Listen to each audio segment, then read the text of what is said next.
Hi hello guys, నేను మీ Kumar. Welcome back to my channel. Kanguva movie చూడడం అయితే జరిగింది భయ్య. ఇందులో సూర్య గారు యాక్టింగ్ మాత్రం 100% ఎఫర్ట్ పెట్టారు, ప్రాణం పెట్టి చేశారు. ఈ మూవీలో ఆయన హార్డ్ వర్క్ కనిపిస్తుంది స్క్రీన్ మీద, ప్రాణం పెట్టేశారు అంతే. అండ్ ఇంకా బాబీ డియోల్ గారి క్యారెక్టర్ చూస్తే మనకి బాహుబలిలో కాలకేయ క్యారెక్టర్ ఏదైతే ఉందో అంతకన్నా పవర్ఫుల్ క్యారెక్టర్ లాగా మనకి కలుగుతుంది. అండ్ ఆయన క్యారెక్టర్ కూడా జస్టిఫికేషన్ అయితే చేశారు.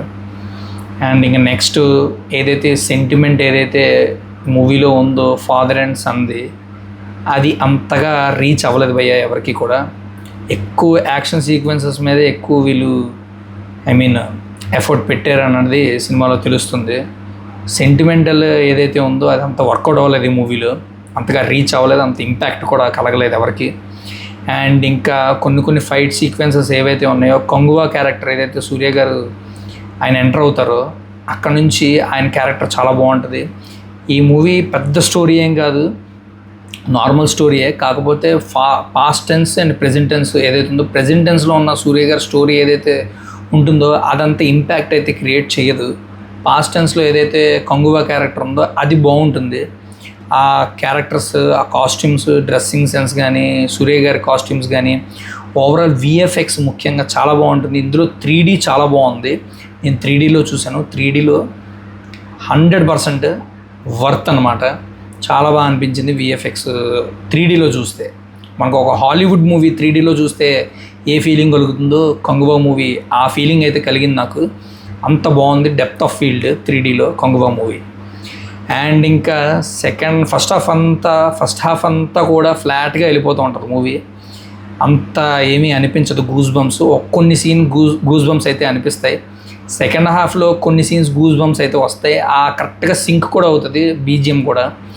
ఆ గూస్ బంప్స్ ఏవైతే వస్తాయి అక్కడ బీజిఎం బాగా పడుతుంది, బాగా చూపించడం కూడా జరిగింది. కొన్ని సీన్స్లో అయితే మాత్రం కొంచెం రోత అయితే పడుతుంది. ఎందుకంటే నేను ఎందుకు ఇలా మాట్లాడుతానంటే, ఓవర్గా ఉంటుంది బీజిఎం. చాలా ఆ క్యారెక్టర్స్, అంతమంది క్యారెక్టర్స్ సూర్య గారి మీదకి దాడికి వస్తుంటే, చంపడానికి వస్తుంటే ఆ బీజిఎం ఏదైతే రన్ అవుతుందో అది చాలా ఇరిటేషన్ వస్తుంది కొంచెం. అందరి అరుపులతోటి ఆ బీజిఎం రన్ అవ్వడం చాలా కొంచెం ఇరిటేషన్ అయితే అనిపిస్తుంది. సో అది మెయిన్ డ్రాబ్యాక్స్. సినిమాలో మెయిన్ స్క్రీన్ ప్లే డ్రాబ్యాక్ అనమాట. మరి అంత హైప్ అయితే ఏం లేదు మూవీ, ఓకే చూడొచ్చు. సో అదనమాట. ఫైనల్గా నేను చెప్పొచ్చేది ఏంటంటే, సూర్య గారి కోసం అయితే చూడొచ్చు. సూర్య గారు 100% ఎఫర్ట్ అయితే పెట్టారు. బాబీ డియోల్ గారి క్యారెక్టర్ ఏదైతే ఉందో అది కొంచెం నచ్చుతుంది అందరికీ. లాస్ట్ క్లైమాక్స్ ఏదైతే ఉందో, fight sequences and war climax ఏదైతే 20-30 మినిట్స్ ఏదైతే ఉందో అది చాలా బాగా అనిపిస్తుంది. ఇంకొక ట్విస్ట్ కూడా ఉంటుంది, అది ఎవరు ఎక్స్పెక్ట్ చేయలేరు, అదనమాట. సో ఇంకా మూవీ చూడొచ్చా చూడకూడదా అంటే, మూవీ అయితే చూడొచ్చు, ఓకే. కానీ మరి అంత ఇంపాక్ట్ అయితే క్రియేట్ చేయలేకపోయింది. సెంటిమెంట్ ఏదైతే ఉందో అది అంత ఇంపాక్ట్గా తీసుకురాలేకపోయింది. సో ఇది గైస్ నా వీడియో. అండ్ జనరల్గా నేను ఈ మూవీకి ఇచ్చే రేటింగ్ అయితే 5/3.2 అనమాట. సో ఇంతే గైస్ నా వీడియో కనుక మీకు నచ్చినట్టయితే లైక్ చేయండి, షేర్ చేయండి.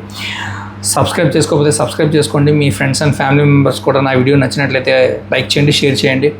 చాలామంది అయితే చూస్తున్నారు కానీ సబ్స్క్రైబ్ అయితే చేసుకోవట్లేదు. ప్లీజ్ ట్రై టు సబ్స్క్రైబ్ అబ్బా. అండ్ ఇప్పటిదాకా 190 సబ్స్క్రైబ్స్ దాకా రీచ్ అయ్యాను. ఇంకా మీరు ఇలాగే సపోర్ట్ చేస్తే ఇంకా మంచిగా ఇంకా రీచ్ అయితే నేను ఇంకా మంచి మూవీ కంటెంట్తో అయితే మేము ముందుకైతే వస్తాను. ఇలాగే సపోర్ట్ చేస్తుంటే ఇంకా ఫర్దర్ ఇంకా అప్కమింగ్ మూవీస్ మీద కూడా నేను ఇలాగా మేము ముందుకైతే మంచి వీడియోస్ మేము ముందుకైతే వస్తాను. నెక్స్ట్ ఇంకా మట్కా మూవీ కూడా ఉంది, ఆ మూవీ కూడా రివ్యూ అయితే చేస్తాను నెక్స్ట్. ఇంకా ఈవినింగ్ కల్లా లేకపోతే ఇవాళకో రేపటికో అది కూడా వీడియో వస్తుంది. సో ఇంతే గైస్ నా video. So thanks for watching. జై హింద్.